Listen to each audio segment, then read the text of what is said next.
Hello, everyone. Welcome to another episode of Rapid Results with Andrew Weiss. We have an amazing guest today, Joel Gandara. And in case you don't know who this Joel guy is, a little bit about him is that he is an entrepreneur, coach, and mentor committed to helping people unlock their full potential. He's a Cuban immigrant who came to the U.S. with nothing, and he built multiple successful businesses, including a multi-million-dollar apparel company, through grit, discipline, and relentless action. Today, he shares those lessons through coaching, speaking, books, and his podcast, helping others create financial freedom, personal growth, and lasting success in all areas of his life. He has an amazing program called 31 Day Challenges and 31 Day University, which I participated in myself, and I love it. And he equips people with structured, actionable frameworks to build better habits, learn new skills, and transform their lives one day at a time. Ladies and gentlemen, welcome, Joel. Tell us, what's the biggest and best business deal you're most proud of? Hey, Andrew. Thanks for having me. Happy to be here with you. You're a great guy. Okay, so I did a lot of deals because I bought 14 companies. I've been selling stuff since I was in the fourth grade, first to buy my own toys because my parents couldn't afford them. So let's see. There's a lot. I don't know if this is a deal, but this was just a good year. I was still in my 30s. And I had a taxable net income of $1.1 million. And that was my first time hitting $1 million. But the reason that was big is because I remember as a kid, we grew up in poverty in California. My dad told me that in his whole life, he will never earn $1 million of his whole life working. At the time, he was making like $20,000 in the 80s. And he says, yeah, I did the math. I'll never earn $1 million. Maybe he will, or right, he'll be right around there. And I thought, I did that in a year, right? Taxable income. I sold much more, many more millions, but that's what I was left with, 1.1. So that was a great accomplishment and feeling, and it changed my life. And here's why. Not because I hit a number and then, yeah, whatever. It's because that year I decided that's it. I'm not working 60 hours a week anymore. In fact, I don't think I did more than 20 hours a week as of that moment. Once I realized it, that I don't need this anymore. I'm doing okay. And even if I don't ever go up from there, I'll still be fine. Even if it went down from there, which it didn't, but I'll still be fine. So yeah, that was a good moment for me that made me very happy. Making $1 million a year in your 30s, you're able to do that? Yeah. It worked out. It took a lot though. It took, 60, 70, 80, 90-hour weeks where I was just working from morning till night, 7 days a week and building it and never knowing if this was ever going to work out. But then, you make 80 grand one year. You go, okay, that was pretty good. And then the next year, 150 and then, oh, that's good. And then 200. And then you start seeing, okay, who knows where this could end? I thought it would end at 200 or 300,000. And I saw that, you just keep going. And more things started happening. And that actually kind of reminds me a little bit, and this might sound silly, but so it's unfortunate we live in a society. I came up with this slogan where people resent the rich and they pity the poor. So you might as well get rich while you're at it. But also we're learning that people also want to tax the rich more and more and tax the billionaires, tax the millionaires. And I'm curious, like as you were making more and more money, you're probably being taxed more and more, but what would you say to encourage people to say it's okay to make more money even if you have to pay more taxes? Like, what does that all look like? Because I know there's also like tax loopholes, and if that makes sense. Yeah. Yeah, of course it does. Trust me, that was on my mind every day. I remember paying one year like $500,000 in income tax for the year. It's like that wasn't back taxes. I paid my taxes every quarter like I'm supposed to. Wow. And still it was very stressful. It's discouraging, and I'll tell you why. Because you start saving money and you start seeing you're building something, like finally it's paying off, and then this quarter I got to send $125,000 to the IRS, and it hurts to see that you got a few $100,000 in there, and boom, you take this big hit, especially in accrual accounting where you make a sale today and that's looked at as profit. The money hasn't come in yet. And even when it does come in, I got to rebuy more stuff. So I don't have all that money. So sometimes it was a little bit tight to make some of those payments. So we even looked at the possibility of moving to Puerto Rico for tax reasons, which is legal. Here my tax rate was 39.6 to the IRS. So I'm paying 40% to the IRS. Unfortunately, I live in Florida on purpose. I love Florida, but also it's 0% state income tax. If I was in California where I grew up, it could be as high as like 13.3, I think, somewhere around there, 14.4. So imagine on top of that to pay an additional. So if you move to Puerto Rico, it goes down to 4%. I ended up not doing it because I didn't have a very portable business back then. It was a product based business, and I couldn't get the business to move there properly. But yeah, it hurt a lot, man. To make those payments hurt. So I always did everything I could within my power, put a lot away in retirement, and have that come off. Um, if I'm going to spend money, I'd rather spend it on my employees. They all had a 4% matching 401k. I paid 100% medical for all my employees. They didn't pay a penny. I paid their whole payment.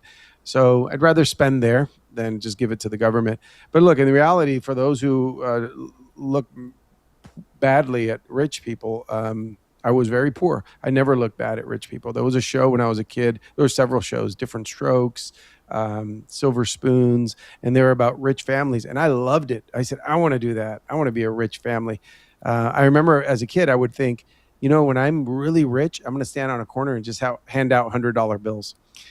I was naive because I was a kid and I don't know what that money will be used for. And I'm very careful about where my money goes. But if I go to a grocery store, and I do this sometimes, I'll stand behind the cash register person right off to the side. And I'll tell them, hey, I'm going to pay for some people.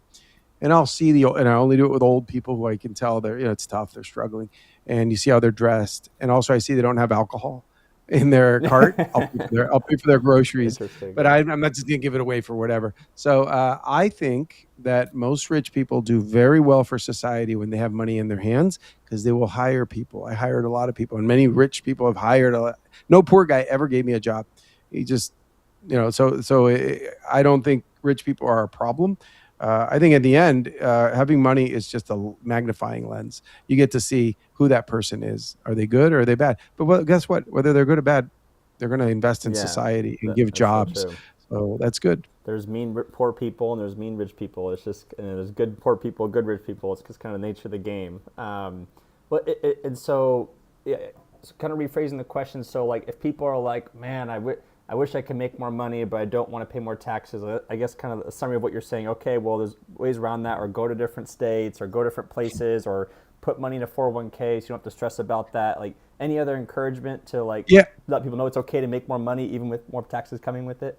Yeah. So first of all, I would rather pay more taxes and make more money than not make anything, right? Because that's in the end, it's still better. It's total dollars. But there are things, and I'm no expert on this, but I do have, now that I don't have employees in my new venture now that you're a part of, I have a SEP IRA.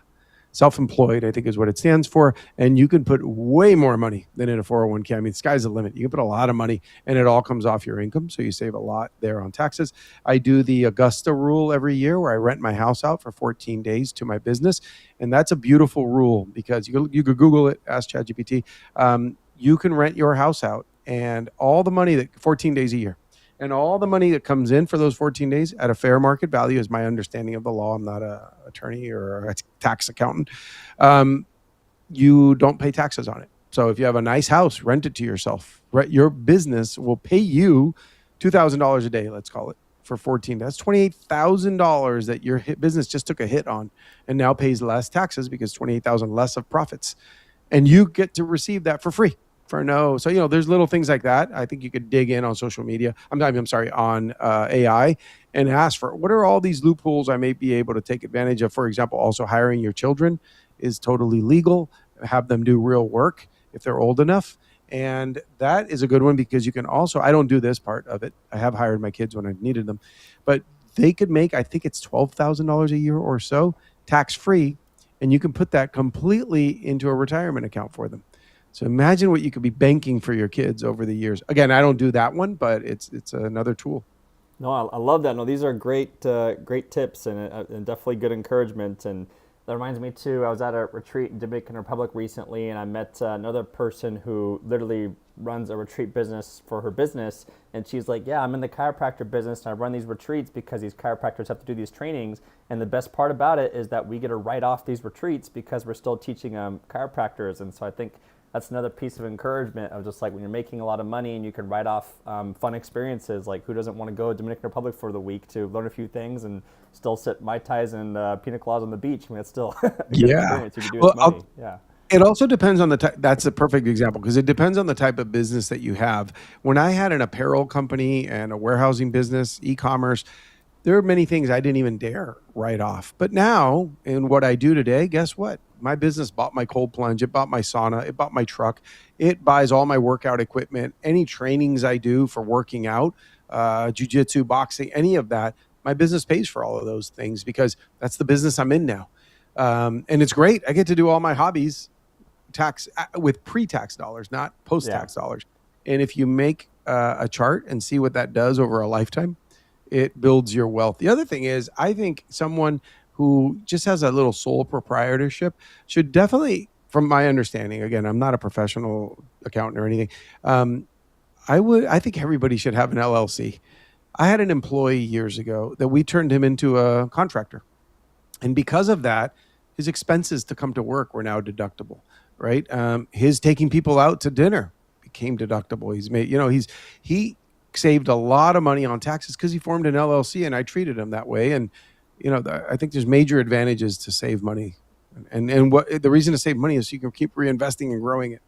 No, absolutely. No, I love that. It's just I was at an LLC, but then I switched over to an S corp because it's currently saving me a lot more money being an S corp than Good. LLC. But I'm sure as things evolve, I might need to change again as well. But yeah, Yeah, but I think you can yeah. be an LLC that gets treated as an S corp for tax Maybe purposes. that's what I am. Yeah, that's probably correct. Yeah, because I do my restaurant write-offs and things like that because I'm meeting with clients and stuff like that. So, no, that makes a Good. lot of sense. And then for listeners listening, tell us again. So you bought and sold apparel business. Were other businesses you had bought and sold as well? Other industries? Yeah, so I founded an underwear company that turned into underwear, swimwear, athletic apparel, and that started from nothing at a flea market in Oakland, California, to really growing it compared to where I started. But I did buy 14 businesses in that space over many years. They were competitors. They were, I owned multiple brands over the years, so I'd have a brand and I'd wholesale it to a website. Well, I bought that website. I bought another website. I bought other brands. And that allowed me to just have this vertical business where I owned the brands. I wholesaled it to stores, but then I also sold directly to consumer because I now owned these different websites. And I never joined them under one name. I had all these websites that you would Google sometimes certain things, and I'd show up like 5 organic searches out of 10 on a first page in Google, and they all look like competitors. And I remember one day getting a forward from one of our customer service reps saying, "Look at this. This guy's upset that we raised the price 10% on this item, and he's threatening he's going to start buying from this other website." But we own that one too. We owned a bunch of them. That's It smart. was Yeah. pretty fun. No, I'm reading Zero to One right now by Peter Thiel, and he talks about that, like the importance of monopolies showing fake competition in order to keep their monopoly. And so I love that, like when you could literally own that section of the market. That's pretty Now cool. there's a difference. I had no antitrust issues because we were a small business. I Yeah, wasn't. I didn't own Coca-Cola, Pepsi. yeah, We weren't big like that. yeah. I'm sure that helps too. And so let's talk a little bit about you growing your businesses. So one of the things I love that you've talked about is like the importance of handwritten letters. But what are, because like you said, you're working 80, 90-hour weeks to grow a business, and maybe that is required. But hypothetically looking back, would there be a way you could have worked both smarter and harder without just saying, "Oh, I have to grind, after grind, after grind"? Like, how would you coach your 20-year-old self when you were growing the business per se? Yeah, it's too bad we can't do that. Go backwards and coach ourselves, Yeah. man. So I was working a lot because I was obsessed with getting out of being poor. I didn't want to be poor anymore, and I knew that I could get out of this neighborhood. I just got to hustle. I got to go find stuff at garage sales. I got to sell them at the flea market, and I did that. And then I bought a house at 22 years old. I moved to Los Angeles to a Wow. middle-class neighborhood. I couldn't believe it. Life was great. I discovered eBay, and I started selling on eBay. So now instead of going to the flea market, so now my obsession was, okay, I've got a way to sell. I just need more products because I had this one guy who would sell me his samples, and that's all I was selling, but it'd run out pretty quickly. Then I started Googling or whatever was around, Yahooing, whatever it was back then. And I found a brand in Mexico, and I started bringing in their product. But there was always a reason to work a lot because now I have these products coming in and I'm buying and selling a lot, and I'm busy doing these eBay things. But then I thought, well, I could sell wholesale. I got to go to trade shows, and I got to call stores, and I got to mail them and email them and send them flyers. And there was always something to do. So I don't know at that stage any way that I could have done it other than hustling. All I knew was to work really hard and hustle a lot. Now, yes, if I could go back, there are some things I would have done differently. A lot of the stress that I had on myself was things I didn't need to worry about. They're going to resolve themselves. And guess what? I've never died. Nothing has ever been so bad that it's killed me. It's always worked out one way or another. But I had this overwhelming stress at all times of got to keep going, got to keep going, got to keep going. That's why late in my 30s, I had that moment of I'm pretty good. I don't need to kill myself anymore. I'm going to start working 4 to 10 hours a week. And I started doing that. But I wish that I would have stopped myself more and said, or I wish I could have stopped myself and said, Joel, listen, go to the gym more often. Stop every hour on the computer or whatever you're doing and do some push-ups. Check in with some friends. I remember years, and this is in the late 90s. I moved to Los Angeles. I had already watched a few UFCs, and I remember always thinking, I want to do jujitsu. That'd be pretty cool to do. And I drove by an academy in Los Angeles, late 90s, and it said Gracie Jiu-Jitsu. And I thought that would be awesome. And that's it. I never went because I had to work a full-time job, a business, a part-time job, 7 days a week. I couldn't stop. And if you would have told me, yeah, the membership maybe was $100, I would have said, I can't spend that money. I got to keep reinvesting. See, I wish I would have gone back and made some adjustments on those things. It's the things you regret later that you don't realize in the moment. No, I love that. It's just the importance of recognizing bigger picture things, and just like life's more than just working all the time. Meant for more than just working, essentially. Yeah. And then what about yeah? It seems like you grew a lot of confidence in like making these big negotiations and big deals happen. Tell us about how you're able to grow your confidence and skill sets to negotiate deals with people. Oh, well, there wasn't much confidence to begin with. I was Really, really insecure. I really. thought, yeah, oh yeah, I thought business owners were geniuses, and I was just like a C plus student. So I thought, okay, I'm not. I don't know if I can be good in business. School wasn't about business. School was about making the students who got good grades feel good, and the rest of us feel like dummies. So Yep. that affected my confidence. Now, had they had a salesmanship class, had they had a relationship building class, had they had, then I could have done better in some things. And those are the things, being forcing yourself to be outgoing. I'm by nature an introvert, but I have that whatever, you do these personality tests. I have whatever it is that allows you to get outgoing for connecting. And then Yeah. when I go back by myself, I go back to being an introvert. Had I had opportunities to show those skills off, I would have done okay. So I did poor in school. And so I always felt like kind of like, I don't know what I'm going to do with my life. I remember a counselor my sophomore year, and my dad came at lunchtime and I had a meeting with the counselor, and he was basically telling me, you're not going to make it in life because these grades you have are just going to get you to a junior college and blah, blah, blah. So, and he's doing his job, but it made me feel like crap. And it's okay. I'm not a victim. It's fine. It probably motivated me. Like, I'm going to show him. That's which is fine. But let's see, your question, how did I build that confidence? I built it by slowly realizing that the people who were doing pretty big things and that I thought were big weren't special. They were just normal people. So I do wish that at a young age I would have gone to shops that I admired. Like I'd go to this comic book shop that sold baseball cards and stuff and figurines and stuff.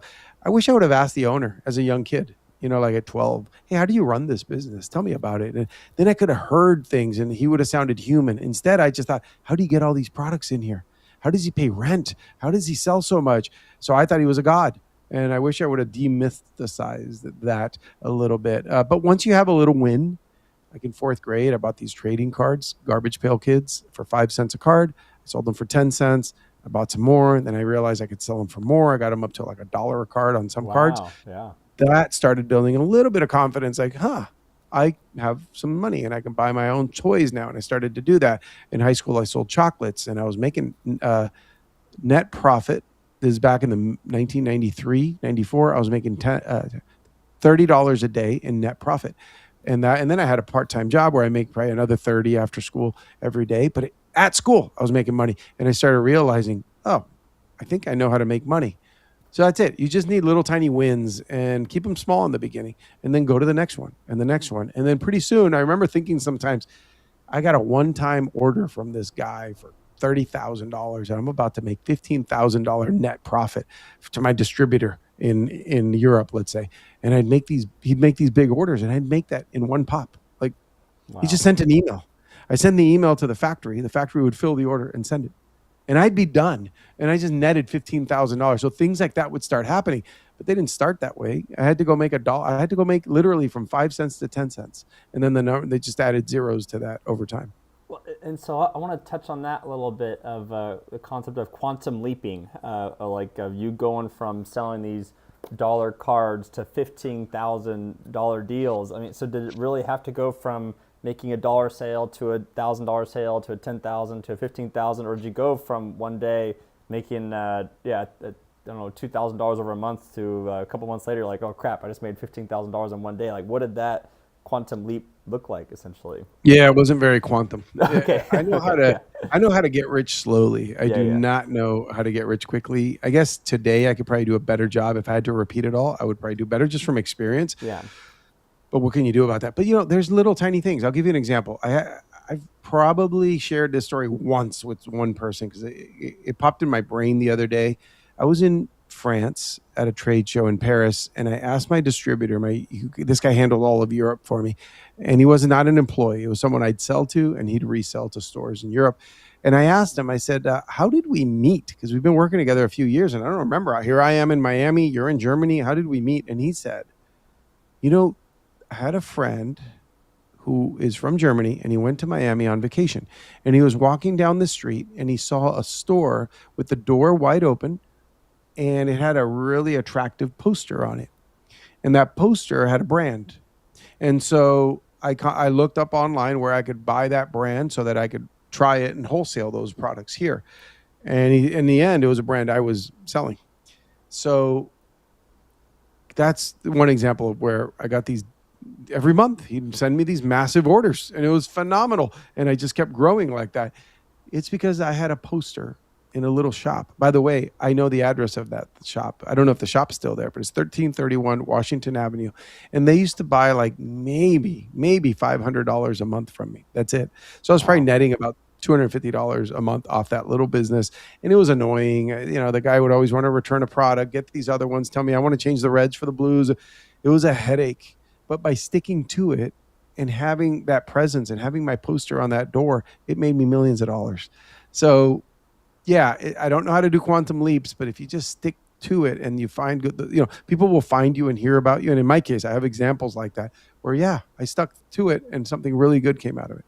Yeah, I think there's something special to be said about that too. Just like the power of consistent growth and consistency. Just like, you never know what flyer in a random coffee shop or what flyer in a random storefront or random email or flyer campaign what we'll do. I think that's another reminder of that. It's just you just got to bet on yourself sometimes and just rely on that consistent reputation. Yeah, and keep that. showing up. And look, I would not have had that poster on that door if I didn't make sure that seller, that owner of that store, didn't have good margins. I made sure he could make profits off of what he's buying from me. I also made sure that when his orders would come in, and everybody's orders, they'd ship that day. I don't care if I had to go in the warehouse and pack it and help the guys and ship it. Every order got out that day, unless it was 5 p.m. We'd pack it and leave it there for the next morning, FedEx or UPS to pick it up. But you got to just keep doing a good job. Otherwise, it could have been any little thing that would have upset that owner, and he would have taken that poster down. I would have sold many, many millions less. You never know where it's going to come from. So you got to just keep plugging away and giving everybody really good service. No, that's so true. And I think that's another important lesson I learned in life. I wasn't sure if, I feel like it came from reference from you somehow, but just like talking about how like a father was teaching his son how to build a babysitting business. And, he was talking about how like this family offered to pay the kid, and they're saying how, can we pay you like $10 or $15 an hour to watch our kids? He's like, oh, actually, I charge $20 an hour.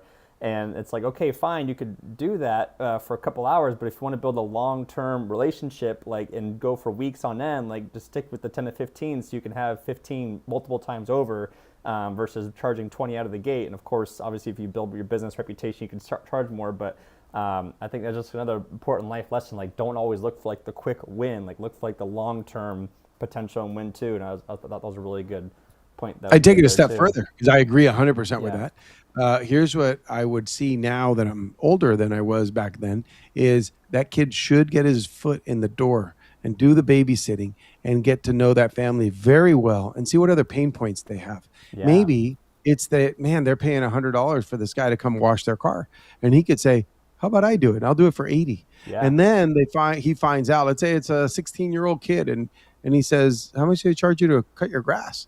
And I'll do that. Yeah. And what else do you need? How else can I Mm, provide service? And if the kid's too busy and he can't do all that, nobody could get a friend and pay him half, and the yeah. friend does the work or whatever it is. You could find so many opportunities. You reminded me, I used to ask my best customers that bought a lot from me, wholesale stores.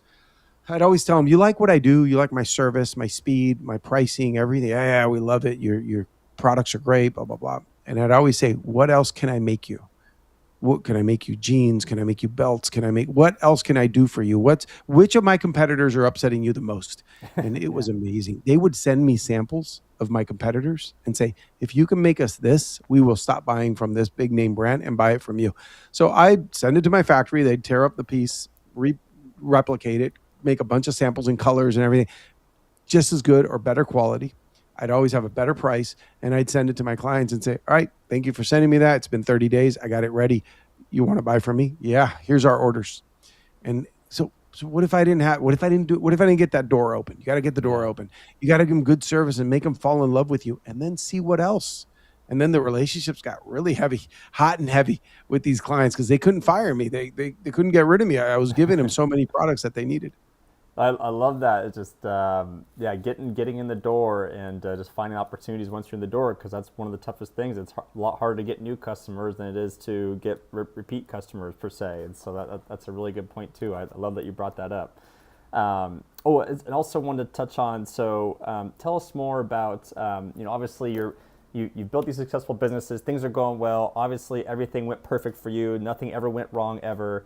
I'm kidding, of course. Can you speak to like when? I mean, I know it's harsh, but when you felt like you were bottom of the barrel down in your dumps and for building your business, and how you were able to, well, A, is there anything you could have done to see that coming, and B, how'd you stay resilient and keep going when you're like, what am I doing here, kind of thing? Oh, there was a moment. I think it was a Thursday, and I think it was like 2009 or so, and it was rough. It was a rough moment. Everything was going great, business going good. I'm making more money than ever, and I got a warehouse, employees, a wife, two kids at the time. We have four now, and I got an email. It popped in my computer at the office, and it said, "Joel, look what's happening." And it was a customer of mine who bought hundreds of thousands a year from me at wholesale. And it said, "Look what the email I got below." And as I'm reading it, it was my main supplier overseas contacting this customer saying, "Do you want to buy direct from us? You don't have to use Joel." And that came out of left field. We had a phenomenal relationship, that vendor and I. And oh, when I saw that, it hit me so hard. And then guess what happened as I was looking at that email? Another email, another email, another email, another. They just kept coming in. All my clients forwarding me this, saying, "Look at this. Look what's happening." Um, so I didn't respond. It was like 4:30 probably. It was in the afternoon, and I just went home. And I came through my garage into the house, through the laundry room in my old house. And the first room was the guest room. And that's as far as I made it. I plopped on that bed and I just laid there and stared at the ceiling maybe for a half hour. I don't have any idea, but everything just went like numb. I thought I was going to lose everything, because here I realized something. I don't, at that time, I did not own that brand, and it was my best selling brand. It was a brand that had no US sales, and I brought them into the US, and in a few years, I was buying over $1 million a year from them, meaning I was wholesaling it for 2 million. It was retailing for like 4 to 5 million. So I was building a brand. I did all their photography. I hired the models, the photographers. I did everything. I built the brand in the US, and they are about to pull the rug from under me, and it was about to screw me over. So I saw what's happening. I go, I don't own the brand, and I don't own the final customer. I don't have their emails because I'm wholesaling it. I'm not needed. They could just get rid of me. What am I doing here? I already built it for them. Now they could just push me out. And there was no contract. But when I mentioned to them ever making a contract, go, yeah, if you can guarantee 20% gains every year, they made it where there's no way. One bad year and it's gone. I don't have anything. So it was useless. So I laid in bed and I felt depressed and I looked really nervous. I got two kids and a wife, and what's going to happen? And my wife came and said, "Hey, remember the neighbors invited us to a barbecue? Let's go." And I go, "I'm not going."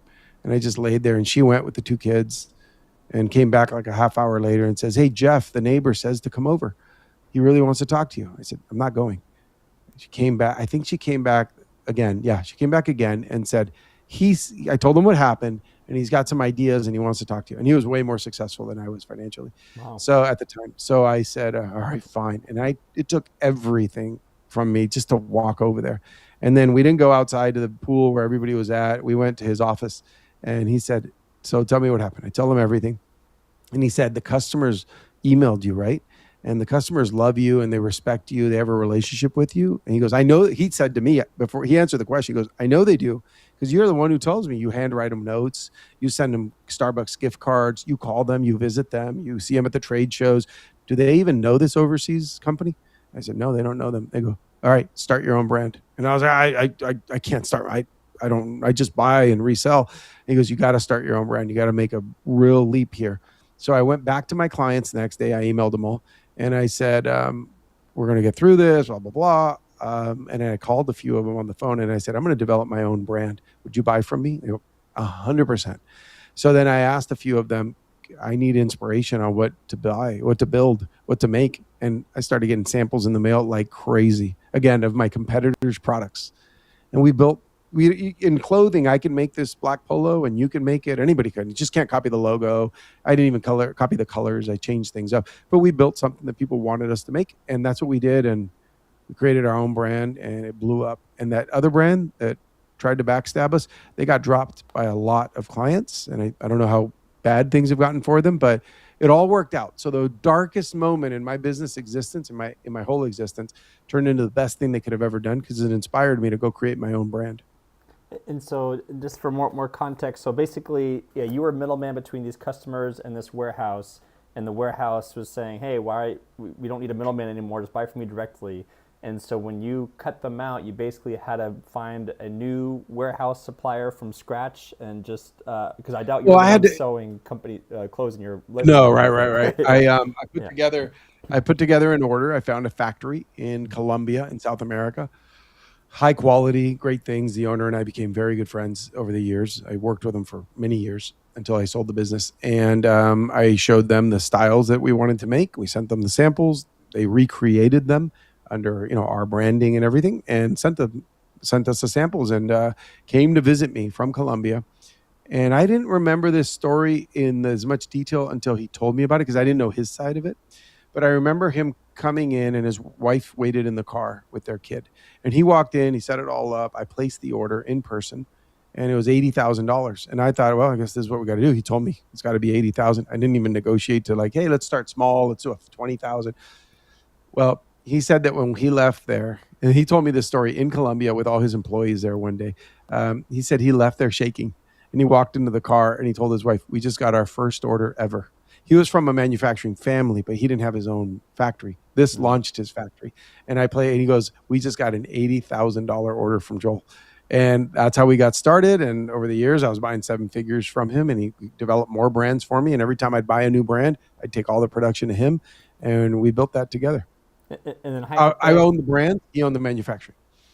but hypothetically, just so I understand too, he could have quote unquote done the same thing that the other guy did, with saying, "Hey, we're already making the products anyway, buy directly from us." But because he didn't have any branding materials, that's why it was different. Yeah, his family had a factory that would make anything you needed. You Got it. needed yoga pants, they would just make them with your brand. They didn't have their own brand at all, which was better for me. I felt more secure. Like, okay, these guys aren't going to cut me out. They're just going to make whatever I asked them to make for me, and that's how we worked. Got it. Okay, so it'd be like if Nike, if you're buying and reselling from Nike, they're like, "Hey, actually, we don't need you anymore, Joel." Versus if it's just like a basic factory that just makes clothing without a brand. Exactly. That's my Put my understanding. brand on what I design it Yeah. and I give you the product, and yeah, like that. Got it. Got it. Okay. No, that's no, it's very inspiring, and I think it's like a good reminder too. Like, we think we have to do things alone, and just like everything has to be by ourselves. But I think the reason I love your story so much is it shows like, yeah, you could have given up and kept going down that dark spiral path, but fortunately, the godsend from Jessica, your wife, and the neighbor next door, just like lift you back up again, and just like it sounds like it would have been hard to know if you could have lifted yourself back up. Sounds like you might have just called the Oh, grits. But Jeffrey yeah, L. Jordan, that's that neighbor. He lives in New Jersey now, and he's just an awesome guy who got me through that hump. I thank him every time I chat with him. oh, good. Yeah. And so I think it's a good reminder for the audience listeners, just like it's okay to ask for help. It's okay to share your problems and your struggles, and recognize that there are Yeah. people out there who want to see you win, want to see you succeed, and the world's not always out to get you. That there are good guys out there too. So Oh, yeah. no, thanks for that reminder. All right, so shifting topics a little bit, let's talk about what do you believe are some non-negotiable actions and habits to be successful in business and in life overall? Well, I have a cheat code, which is called ADHD, not because I say I have it, but because psychologists have told me that I have it. And to me, that's just been a blessing because I'm very impatient. But I've learned over the years to be very patient for the result. The money's not going to come tomorrow, even if you Yeah. work really hard. But I'm very impatient with actions that I could take. So I don't have a lot of sitting around time. I can't tell you one show that's on television. I don't watch TV. I put on YouTube right before bed. I'll put something on. I fall asleep within 10 minutes because I'm tired when I get to bed. But I don't sit around a lot.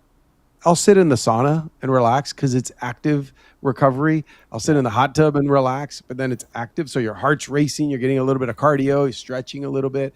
But I think a cheat code is to just keep moving and doing productive things that keep moving you toward your goal. This is why goals are important. I didn't understand this as a kid.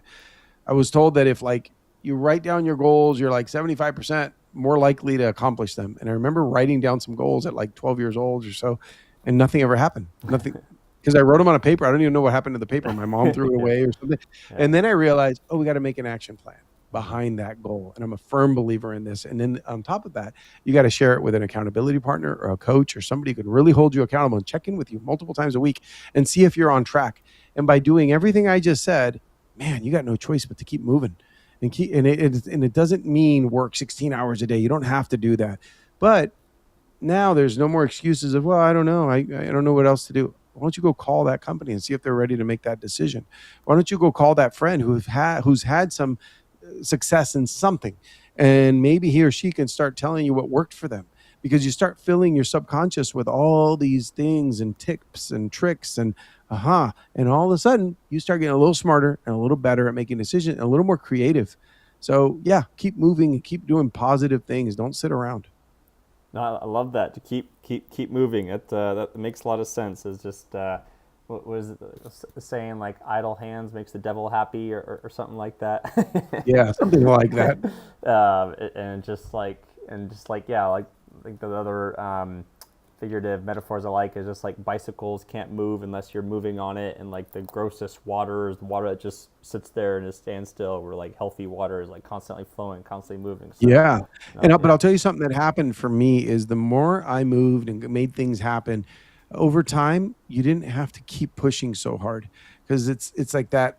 There's a book, I forget which one it is, but where you're spinning this flywheel. It's on a pole, and there's this big metal wheel on top of the pole, and it's really rusty and hard to move, and you got to take forever. It takes a whole day to go take it around once, but just keep going.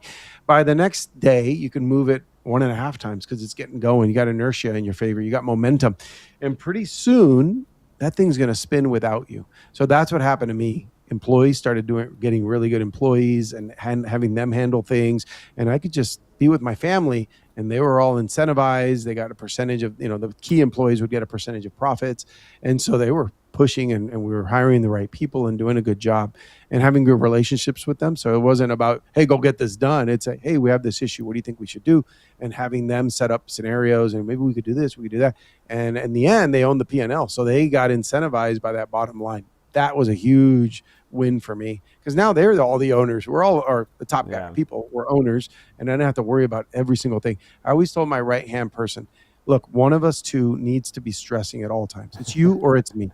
yeah, If it's me too much, then I'm not going to have you around anymore. I need you to yeah. take the burden. But at the same time, you don't have to do it all. Go outsource, go hire a company, go on Fiverr, go hire people, get our employees to do things, but let's get these things done. And it was kind of relaxing for me. I didn't have to work as hard over time. No, and so actually, it makes me want to ask you about that, about hiring practices, because obviously, as a business owner and entrepreneur, and obviously, we're also living in the age of AI, where everyone's like, oh, everyone can build $1 billion business all by themselves now because you have all these AI agents, and I don't know how much you've been playing with AI, being your employees and stuff, but I guess that's another topic. But for the human side of things, I was at a conference and one of the guys was talking about how he never hires for potential; he always hires for experience. But I'm curious to your thoughts and insights on what works when it comes for hiring people and what you look for and how you go about that. Yeah. So I know this is going to sound weird, but I always hired people that were in pretty good shape, physically in pretty good shape, because that told me they're probably disciplined. They're going to show up on time. They have good habits. They're not going to bring donuts and snacks here in the break room and make everybody else kind of slow down. I personally can't eat that stuff, or I really slow down. So I hired people that just seemed like they're motivated. They want to get after it. There was a time for a few years where we did group interviews and we basically hired the person who stood out in a crowd, because we want that. We want people to stand out, and see how they bounce off each other, because then we can see their energy. They might be nice to us, but they might be rude to the person next to them that's trying to apply and all that. And sometimes we didn't hire. Look, there was a time we were going to hire a sales rep. We ended up hiring two, and one of them went to the bathroom. It was a guy. We were ready to hire him. He went to the bathroom, and then when he left, my vice president went in, and my vice president said, "That guy just peed all over the toilet seat." And I go, "No." He goes, "Come here." I went in, and that guy peed all over the toilet seat. Guess what? We didn't hire him. He was about to get hired as a sales rep. So just like I tell my we have 4 kids, a daughter and 3 sons. And I always tell my 3 boys, because I can speak as a man to 3 boys, I could tell them my experience in dating. I was looking for the red flags that may only show as light pink in that moment, but those are going to turn into really big red flags later. You don't ignore them. So I always look for those things. I want to, talk to everybody who knows them. I want to get to know the person. And the more important the position, the more I really got to know them. And there's this old thing about be slow to hire, quick to fire. Yeah. I definitely stuck with that. I was the quickest to fire, because if your performance wasn't good, we'd have a talk about it. And if your performance didn't meet up again a week later, we're going to talk about it. And this time you're going to sign a piece of paper. And the second time you're going to sign another piece. And the third time I let you go. But I had all this documentation of we tried. I told you what to do. You told me you were going to do it. You didn't do it. Yeah. And I'm open to tell me why it's not working and what we could do better. So, I think I hired good people that really lasted with us. And I quickly let people go. I rarely had to let someone go who was with us for a year. Because the moment I realized, okay, they need to be on a plan here, we got rid of them. We put them on the plan and they still don't do it. We got rid of them. And by the way, when you let someone go, you're doing them a favor, because you weren't happy with them. They weren't ever going to grow with you. You weren't going to be able to pay them more, give them more responsibilities, and teach them a lot. So it's better to just let them go with dignity. You don't have to. I never criticized. I never told them they were horrible people. I would always just say, you and me, we're right here. The problem's over there. The problem is that we needed you to do that and you weren't able to. So I wrote you up once. I wrote you up twice. It didn't work out. If I can help you find a job in something else, I will. And I got a lot of people jobs where nice. Maybe when I tell the person, hey, this is the issue I had with them. Other than that, they're a great person. And some of them hired them. So yeah, those are some thoughts on hiring the way I practiced. And then how do you get people? So it sounds like, did you offer all your employees equity in the company? No, I never gave equity. I gave a percentage of profits. There's very different. Oh, yeah. Because if you sell the company and you have equity, you're going to get a bite of that. Yeah. I didn't offer that. What I gave was a percentage of profits to my right-hand guy, my vice president, and to my warehouse manager. Got it. But what about for the other employees? How many employees did you have maximum working under you at a time? Well, it's hard to tell because it was a hybrid. We had, at any given time, 40-something people manufacturing for us. Wow.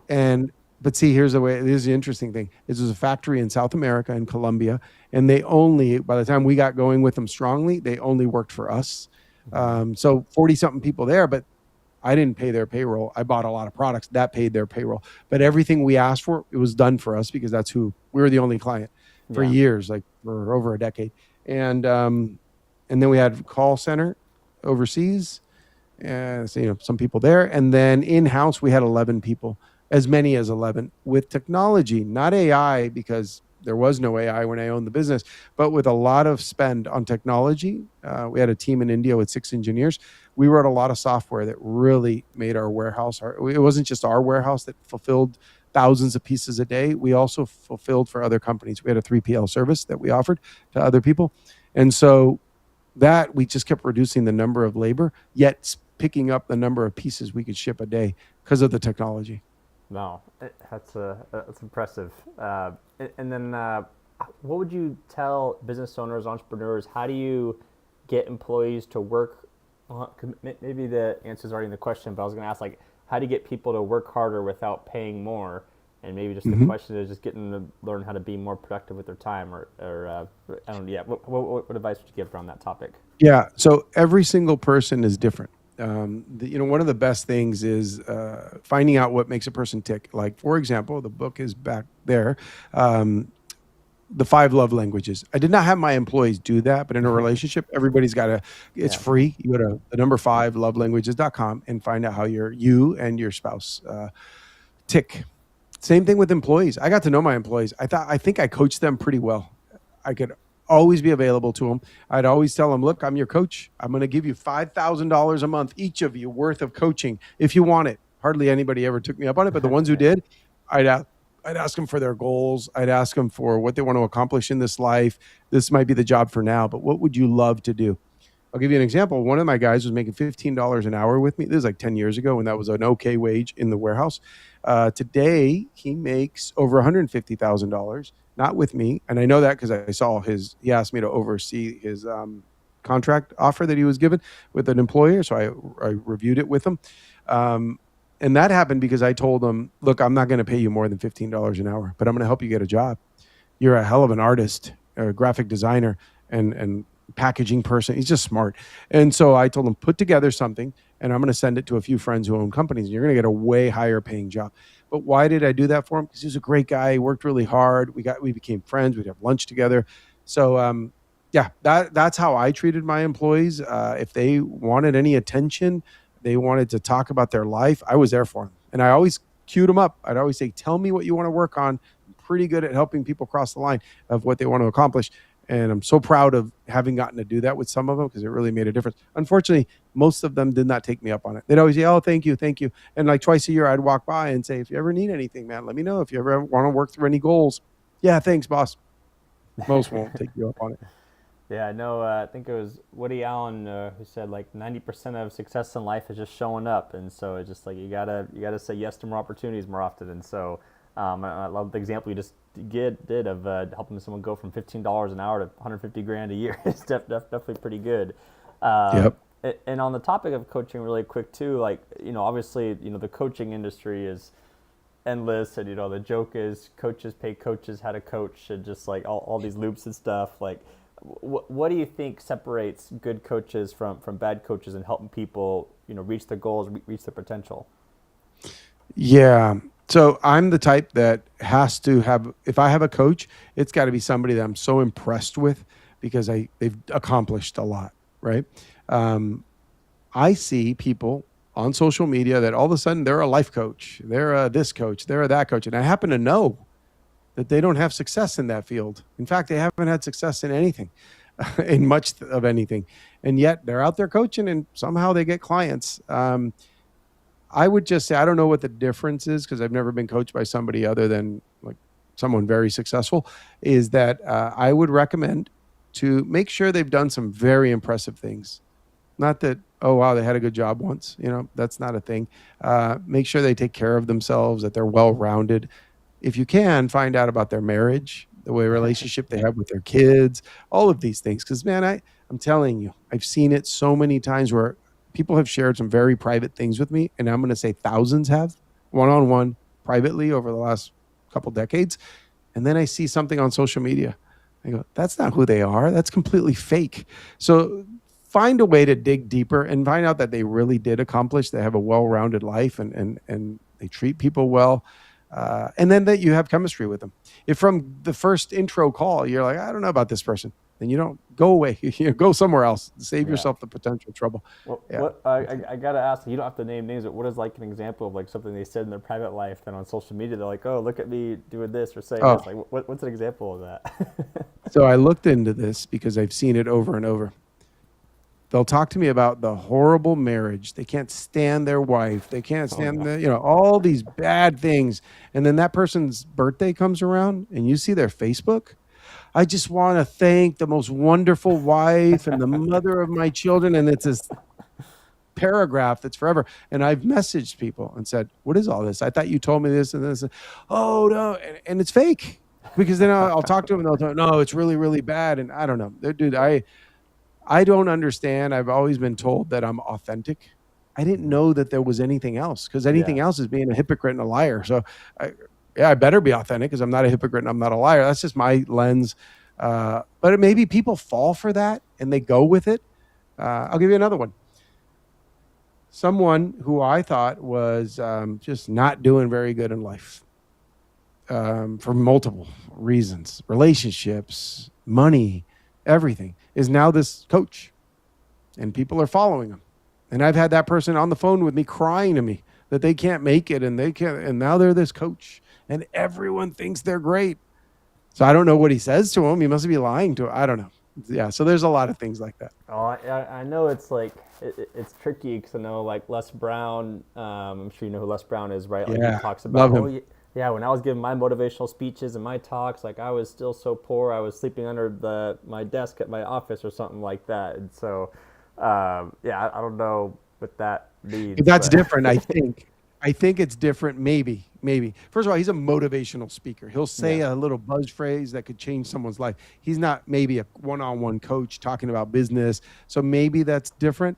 But maybe Les Brown wasn't yelling at his wife and her yelling at him, and then he's counseling people on how to be a better husband. yeah, I don't think totally. that was the That, case. I that hope makes sense. not. Yeah, I think yeah, Les Brown passed away, but I definitely would not have wanted to meet him because he's one of my heroes. So I yeah. wouldn't want to ruin that if it wasn't the case. No, it makes sense. Makes sense.